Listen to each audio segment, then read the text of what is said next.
KSR bermaksud kuasa suara rakyat.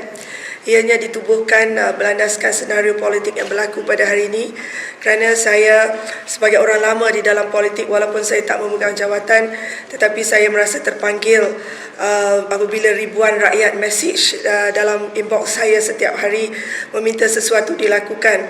Bagi saya sudah sampai masanya kuasa rakyat. Sebab itu saya letak kuasa, the power of people's voice. That means kuasa rakyat itu harus dihormati, didengar. Suara-suara rakyat itu harus diketengahkan sampai kepada telinga pemimpin. Kita tidak mahu pemimpin yang ada pada hari ini pekak badak, bodoh, sombong ataupun syok sendiri.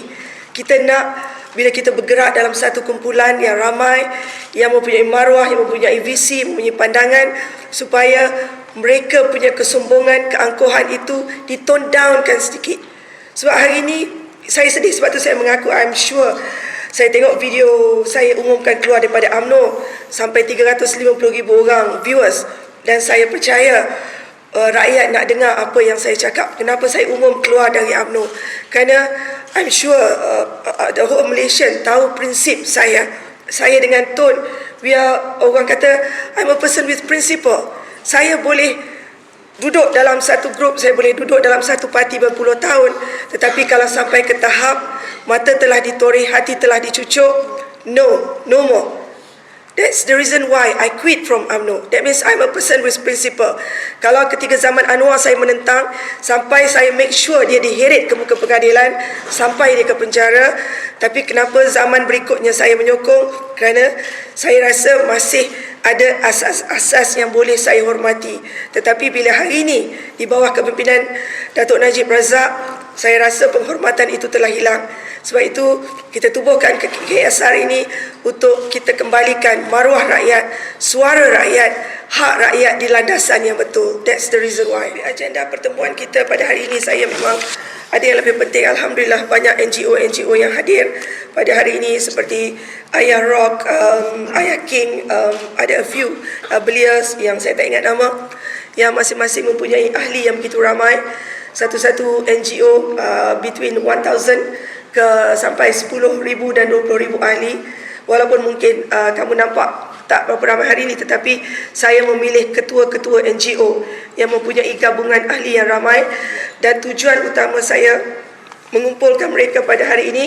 Kita akan adakan satu pertembungan ummah yang besar di Putrajaya. Ini hasrat kami. Kami ingin membuat solat hajat bersama para ulama di Putrajaya, dan selepas solat hajat saya bersama Tun M akan bersama ribuan. Saya punya target paling kurang pun 50,000 ke 100,000 untuk bersama-sama submit memorandum kepada Najib dalam tuntutan-tuntutan perkara asas dan perkara-perkara tertentu. Ini hajat saya mungkin akan berlaku pada end of October atau mungkin dalam bulan November. Kita akan gabungkan semua NGO dan semua rakyat, tidak kira Melayu, tidak kira India, tidak kira Cina. We are not racist. We are not like the stupid Jamal ikan bakar or whoever, you know. To me they are donkeys. Come on lah, kita dah 58 tahun merdeka. Jangan sebut lagi ini Cina, ini Melayu, ini India. Malu. We are Malaysian. By right, we have to respect each other. We have to love each other. Ini yang kuasa suara rakyat kita nak bawa. Maknanya dalam pertembungan ummah itu nanti ada Cina, ada Melayu, ada India. Kita by right we should live in peace, in harmony, with love, with respect. Ini message yang kita bawa dengan satu agenda. Kita nak memperbetulkan salah laku Perdana Menteri yang ada pada hari ini. Ini message kita. Ya, sudah register dan telah didaftarkan pada 24 September. We are not going to ask him to step down, tetapi kita akan ada asas-asas yang kukuh yang akan membawa ke arah itu. That means the allegation, all the allegation that been accused to him, he need to answer that sincerely, you know, especially sebagai orang Islam. Dalam memorandum itu juga kita akan meminta beliau salah satu menjelaskan balik kepada syariat, bersumpah laknat. Kalau dalam kes Atatuyah, Perdana Menteri dengan begitu berani bersumpah laknat di masjid, mengatakan beliau tidak terlibat dengan harta tu, yang okey, kita terima. Kita terima dengan cara terhormat. Di dalam kes 2.67 bilion ini, kita minta Perdana Menteri dengan cara terhormat masuk ke dalam Masjid Putrajaya. Kalau nak bersolat hajat dengan kami pun tidak apa. Kita mengalu-ngalukan dan bersumpah di depan ratusan ribu rakyat, mungkin boleh live satu Malaysia, bersumpah mengatakan 2.67 juta ini adalah duit dari jutawan Arab untuk kepentingan agama dan negara. Dan kita juga nak Perdana Menteri bersumpah laknat mengatakan setiap sen yang dia dapat dari 2.67 bilion itu adalah dibelanjakan untuk kepentingan agama, bangsa dan negara. Ini yang saya yakin. Saya yakin. Saya harap dia boleh hadir. Kalau kes Atatürk dia boleh hadir, barulah mungkin akan menghilangkan keraguan rakyat di situ. Dan saya ada juga mesej, surat terbuka untuk Perdana Menteri, walaupun panjang lebar, tetapi ini yang akan saya viralkan dalam Facebook saya kepada umum, di mana mana PA saya, Ina, you dah pass the police report? Ina, police report you dah pass? Kita nak tanya Ketua Polis Negara Tan Sri Khalid berkenaan laporan polis yang telah dibuat pada 4 September oleh Encik Abdul Rahman ke atas 3 individu, ya. Nanti saya bacakan. Persoalan yang ingin saya kemukakan di sini, ya.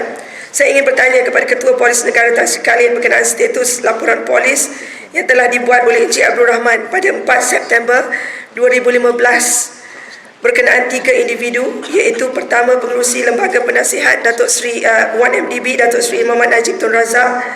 Kedua, Pengerusi Lembaga Pengarah 1MDB Tan Sri Lodin Wok Kamarudin. Dan ketiga, Presiden 1MDB Arul Kandasamy. Kita nak tahu di mana status kedudukan laporan polis ini. Kalau laporan polis yang dibuat oleh Datuk Seri Khairuddin telah diambil tindakan, di mana Datuk Seri Khairuddin telah ditahan, kita nak tahu apakah status laporan Encik Abdul Rahman ini, ke arah mana tahap penyiasatan dan di level mana kes ini sedang disiasat. Dan keduanya, kita juga nak bertanya persoalan kedua kepada Perdana Menteri kita tentang kenyataan yang telah dibuat oleh Governor Bank Negara Tan Sri Zeti, yang bagi kami beliau mempunyai kredibiliti yang cukup tinggi di mata dunia serta asas-asas yang kukuh untuk kita bahaskan dan kita ambil tindakan susulan, kerana Tan Sri Zeti mengesahkan semua laporan yang dibuat kepada Peguam Negara dan meminta Peguam Negara mengambil tindakan yang sewajarnya di atas apa yang dicadangkan dan diserahkan oleh beliau. Kita nak tahu di mana status laporan dan siasatan Tan Sri Zeti yang telah diserahkan kepada Peguam Negara. Dan kita terkejut dengan kenyataan Tan Sri Zeti yang beliau mengatakan beliau tidak boleh menyentuh tentang akaun seseorang. Kemungkinan beliau akan ditangkap sebaik saja keluar pintu. Ini very serious, satu kenyataan yang amat serius. Dengan tangan dia menunjukkan, I can't say much about someone on this particular account, otherwise I'll be arrested once I step down. Ini satu serius. Bagaimana seorang governor boleh mengatakan saya tidak boleh berkata sesuatu tentang seseorang dan sekiranya saya keluar pintu, saya akan ditangkap. Jadi kita sebagai rakyat yang prihatin, kita nak tahu apa mesej Tan Sri Zeti dan di mana tahap penyiasatan tentang kes tersebut, ya. Dan yang akhir tadi yang bersumpah laknat itulah.